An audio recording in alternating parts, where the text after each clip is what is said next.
Chapter 3. Bill didn't stop. He came closer. Desperate, feeling like Cain, I returned fire. Given the half-dead condition Bill was in, killing him all the way should have been easy. The first bullet took him in the throat, above his Kevlar armor. That should have done the job, but he kept on coming.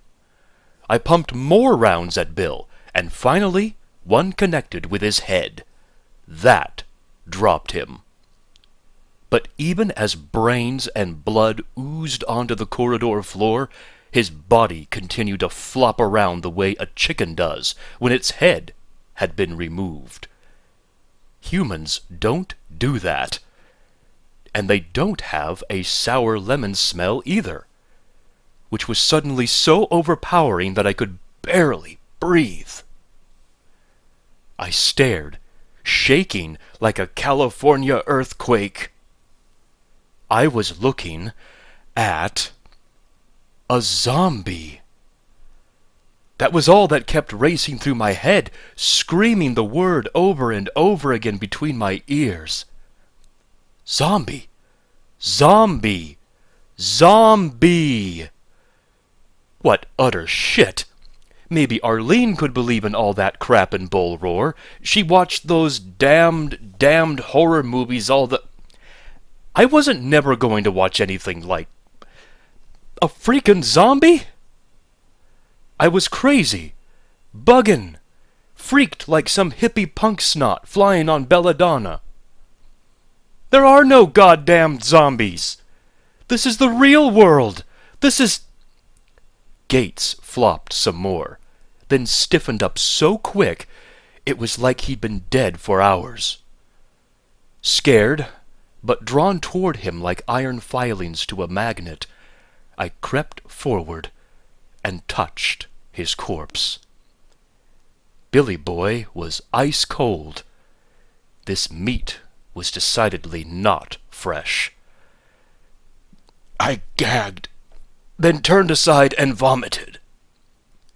He was blue. His skin was tough, like leather. Private Gates was a freaking zombie, walking dead. They'd killed him, then sucked the life out of his body so that in just half an hour he was many days dead. Arlene! I knew what I had to do next. I was crying while I did it. I hoped I'd find some magazines to go with my new acquisition, a 10mm M211 semi-automatic gas-operated infantry combat weapon. Sig-Cow, we called it. Bitch of a way to get one. Gates only had a single spare mag, and the one in the rifle was dead. Still shaking, I reloaded the rifle, dropping rounds left and right, and crept on, wondering who would come running at the sound of me murdering my dead chum. Leaving Gates's body, I started walking fast, then a little faster. Suddenly I was running, not in fear, but sick rage. The little voice in my head that usually keeps me on track was screaming about discipline and strategy and keeping my cool. The voice wanted me to make a nice, practical analysis of the evidence. I had every intention of listening to reason, but my feet and my brain stem had other ideas. They were running from the face of a man who used to be a human being, running toward the bastards who reworked him. I've always had good survival instincts. They'd never abandoned me before, not even in the worst firefights, in a career that had seen its fair share of combat. But here and now, in a dull, gray cavern, under the craggy surface of Phobos, my body was betraying me. If I could just stop seeing the slack jaw, the dead eyes, I could get control again. But the face wouldn't go away. Even the characteristic twitch of the right eye that used to annoy me when Gates was alive unnerved the hell out of me now. I couldn't stand to be winked at by a zombie. Yeah, zombie. Putting the word to it helped. At least I was running a little slower and started paying attention to my surroundings. I saw the walls of the corridor instead of a phantom mask of death. And I heard the loud echoing of my footsteps, my labored breathing, and the shuffling noises of other feet. 4 of them were waiting for me around the bend.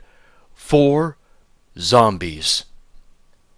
They stared at me with dead, dry eyes. And one of the zombies was a woman. I didn't know her, UAC worker. Thank God it wasn't Arlene. I didn't even want to think about Arlene with gray flesh and a sour lemon smell, sneering and pumping bullets at me without any recognition.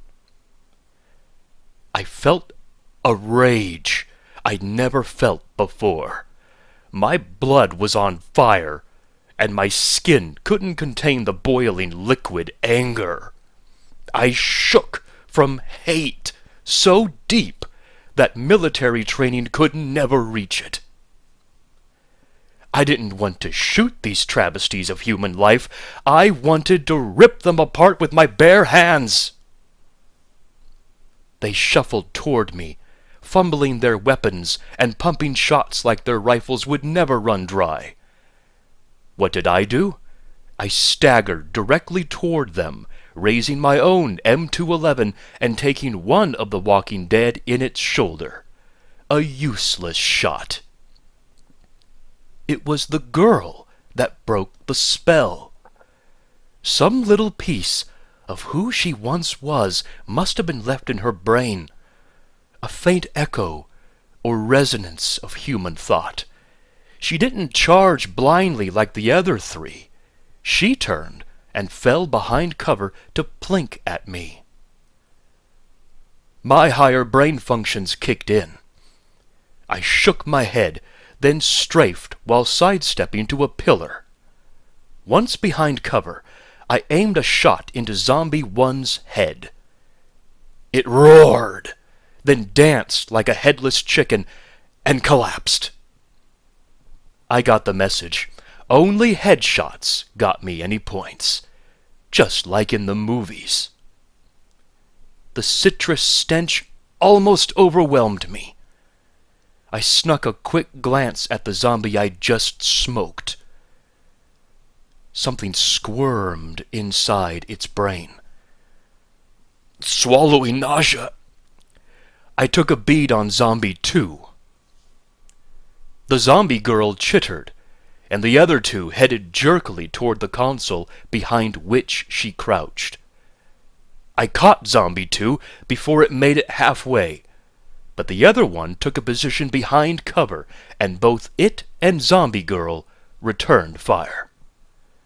A standoff. I was trapped behind the pillar, 2 zombies behind an instrument console marked UAC, and covered with sticky pad notes, the 3 of us separated by no more than 20 meters. Swiveling my head, I stared wildly around, trying to spot something useful. 5 minutes deep into the Phobos facility, and I was pinned down inside a mortuary in hell. A dozen bodies sprawled on the floor from the open control room in which I stood, all the way to a curve in the corridor, beyond which I could see no farther. Recognizing a few of them didn't do my stomach any good. The others were probably UAC workers. I thought I'd seen war in Kafiristan. The undead and I played a game of tag around the pillar. I popped out to fire off a shot, and they sprayed my position a moment after I abandoned it. There wasn't much time to appreciate the fine details. The third time I popped around for a shot, I slipped on fresh blood. Even as a kid, I was good at turning mishaps into advantages.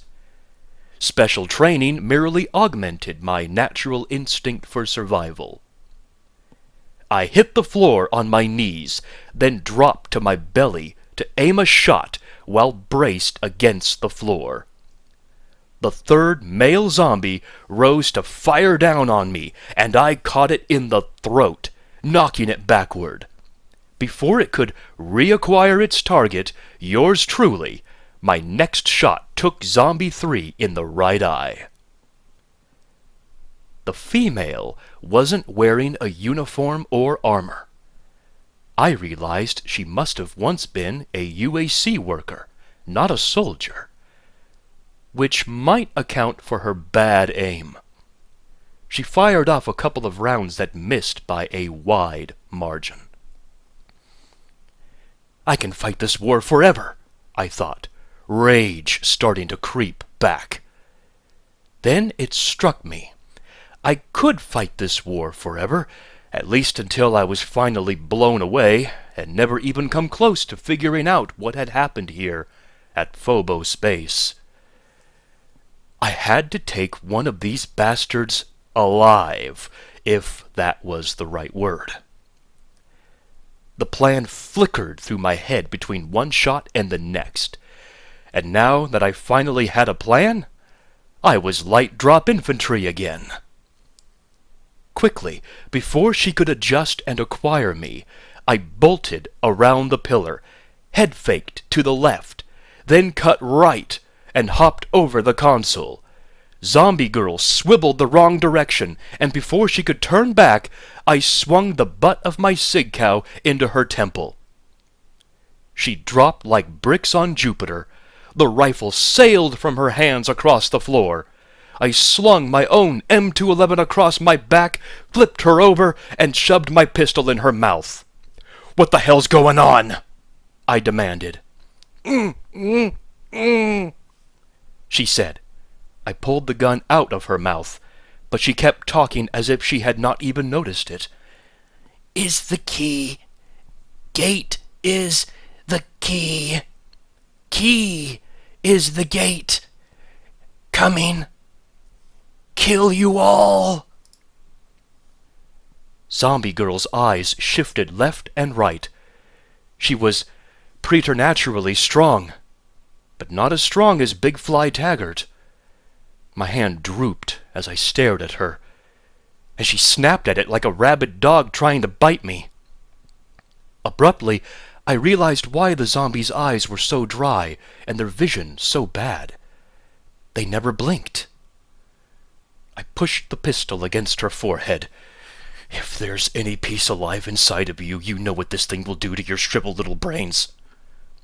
What the hell is coming through the gate?" "Great ones.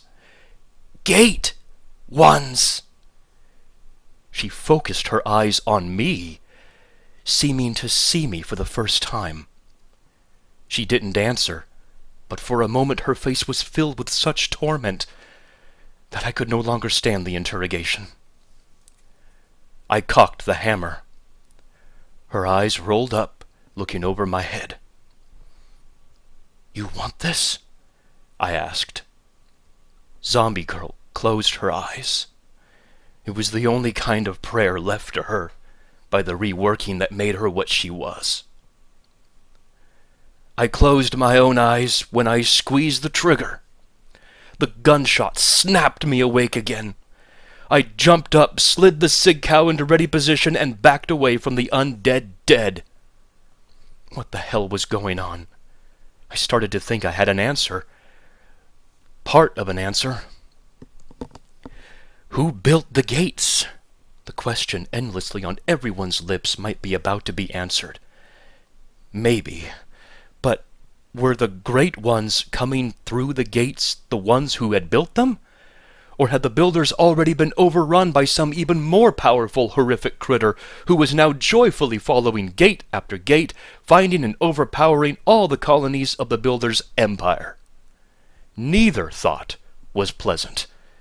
Humans were either trespassers who were about to be run off the property, or dessert after a main course of gate builders. I got the shakes real bad. I backed into a dark corner. M211 pointed toward the corridor, the unknown, the way I hadn't been yet. I had not seen a particular body I'd half dreaded, half hoped to find. Christ, Arlene was still somewhere out there, one way or the other. I prayed she was lying dead on the desk, not stumbling toward me with dry, unblinking eyes and a sour lemon smell. I might soon be the only living human on Phobos, I realized. I had little faith in the guards I left back in the mess hall. First contact with zombies and they'd roll over and, to coin a phrase, play dead. I could imagine a rotting corpse that used to be Lieutenant Weems telling them to get with the zombie program. The Rons would salute and yes sir themselves straight to hell.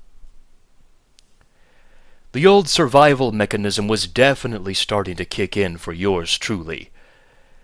I'd never been completely comfortable as a team player. I could see myself doing the job of zombie exterminator until I was the only biped left standing on Phobos. These living dead characters weren't very good soldiers. Yeah, I could dust them all. Except for one little detail. I couldn't bear coming up against what used to be Arlene Sanders. No, that wasn't very appealing at all. It's not like she was my girl. She had her Dodd, and it seemed to satisfy her. Dodd and I didn't really like each other, but we tolerated for Arlene's sake. Not love, I swear. It's just that Arlene lived in the same world I did. And I mean a lot more than just wearing the same uniform. She wasn't like any other girl I'd been... any other girl I'd known. Arlene remembered being awakened by a DI heaving a trash can down the hall, same as me. She remembered the jarhead getting all over her. On your face, down, up, down, up, down, up. You keep pumping them out until I get tired. She knew about Ravel at 0500, PT, physical training, or a dainty 8-mile run at 0505. Arlene knew the smell of disinfectant. She knew all about scraping 2 years of accumulated crud off a wall with a chisel so the next guy could slap on a 1/4-inch thick splash of anti-corrosion paint.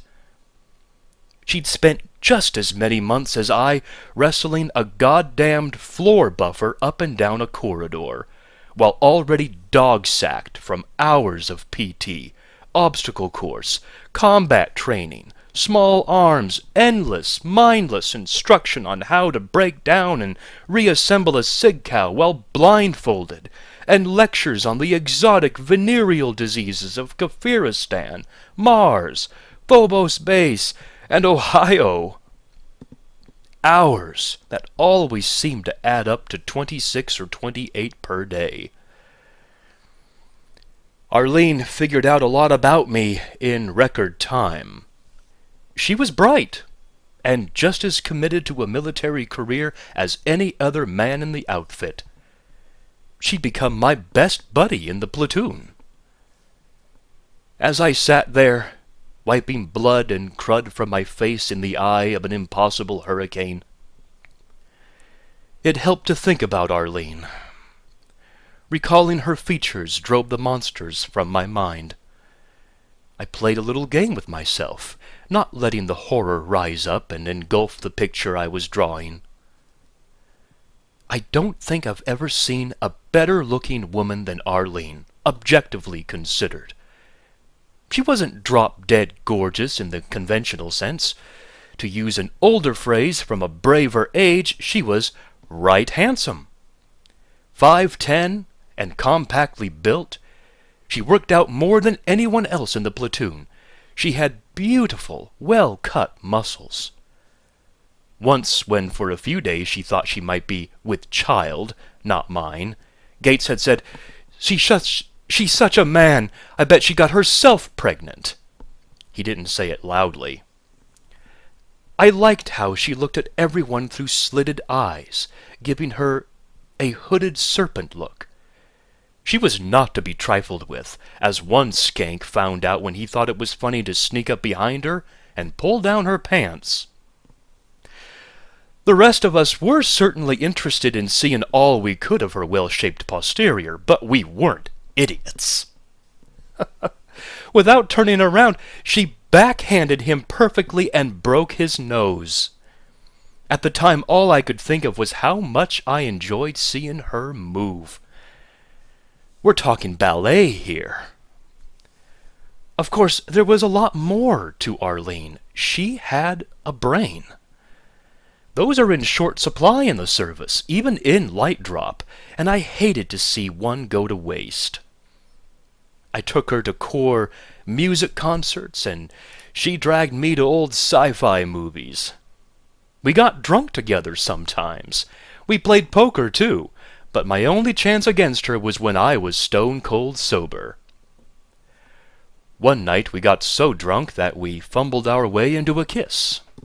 It just didn't feel right. We were buddies, not lovers. Arlene and I reached an unspoken agreement where we didn't talk about that night.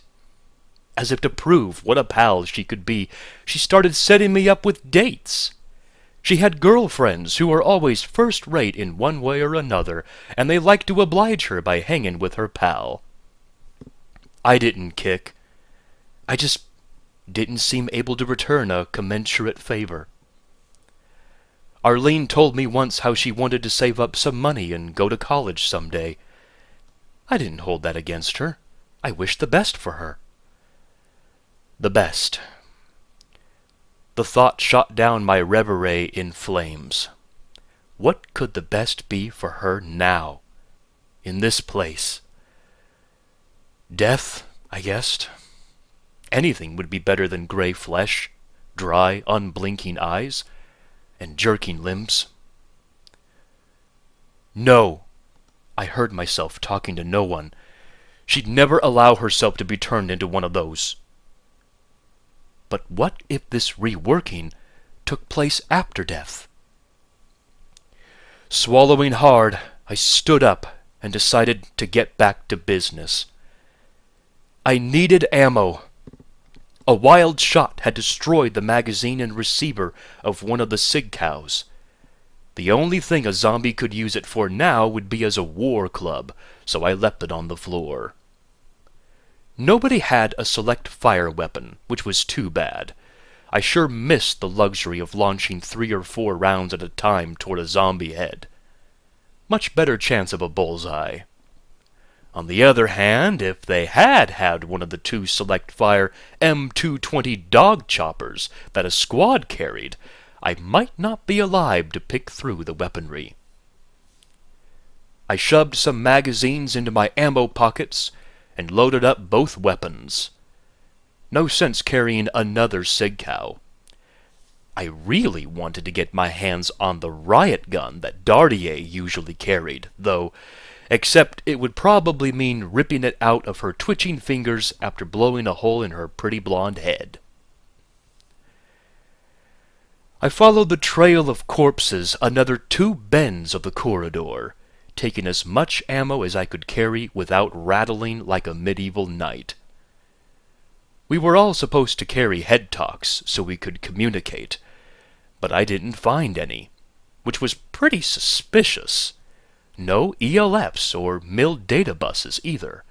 Nothing whatsoever that might be used to communicate what the hell was going on. And I always made time to check the faces. So long as one particular face wasn't there, I knew I could stand it.